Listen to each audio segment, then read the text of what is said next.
Hi மக்களே, இன்னைக்கு நாம பார்க்க போறது இலங்கையின் மத்திய மலைநாட்டின் அடர்ந்த காடுகளுக்குள் மறைஞ்சிருக்கிற ஒரு சொர்க்கம். அதுதான் துவிலி இலை. துவிலி அப்படின்னா சிங்களத்துல தூசின்னு அர்த்தம்.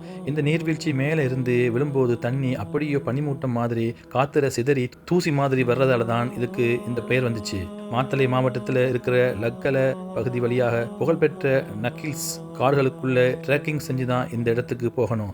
சுமார் 40 மீட்டர் உயரத்தில் இருந்து கொட்டுற இந்த அருவி பார்க்குறதுக்கே ஒரு வெள்ளை ஆடை மாதிரி அவ்வளோ அழகாக இருக்கும். இங்கே இருக்கிற ஒரு ஸ்பெஷல் விஷயம் என்னன்னா, இந்த நீர்வீழ்ச்சிக்கு உள்ளேயே ஒரு குகை இருக்கு. அந்த குகைக்குள்ளே நின்றுக்கிட்டு அருவி கொட்டுறதை பார்க்குற அந்த அனுபவம் இருக்கே, அது உண்மையிலேயே வேற லெவல். ஆனால் இங்கே போகிறது அவ்வளோ ஈஸி இல்லை. கரடு முரடான பாதைகள், அடர்ந்த காடுகள் ஒரு பெரிய சாகசமே காத்துக்கிட்டு இருக்கு.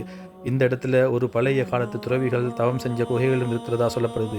இங்கே இருக்கிற அமைதியும் அந்த தண்ணியோட சத்தமும் உங்களை அப்படியோ மெய்மறக்க வைக்கும். இயற்கையோடு ஒன்றி போகணும் என்று நினைக்கிறவங்களுக்கு இது ஒரு புண்ணிய பூமி. இந்த நீர்வீழ்ச்சியின் மிகப்பெரிய சிறப்பம்சமே விழுகின்ற நீர்த்தாரைக்கு பின்னால் ஒரு பெரிய குகை இருப்பதுதான். அதாவது நீங்கள் அருவியின் உட்புறமாக சென்று கொட்டும் தண்ணீருக்கு பின்னால் நின்று கொண்டு வெளியுலகை பார்க்கலாம். இது பார்ப்பதற்கு ஒரு இயற்கையான தண்ணீர் திரை போல இருக்கும். மக்களே, இந்த காணொலி தொகுப்பு உங்களுக்கு பிடிச்சிருந்தா லைக் பண்ணி ஷேர் பண்ணி மறக்காம சப்ஸ்கிரைப் பண்ணுங்க.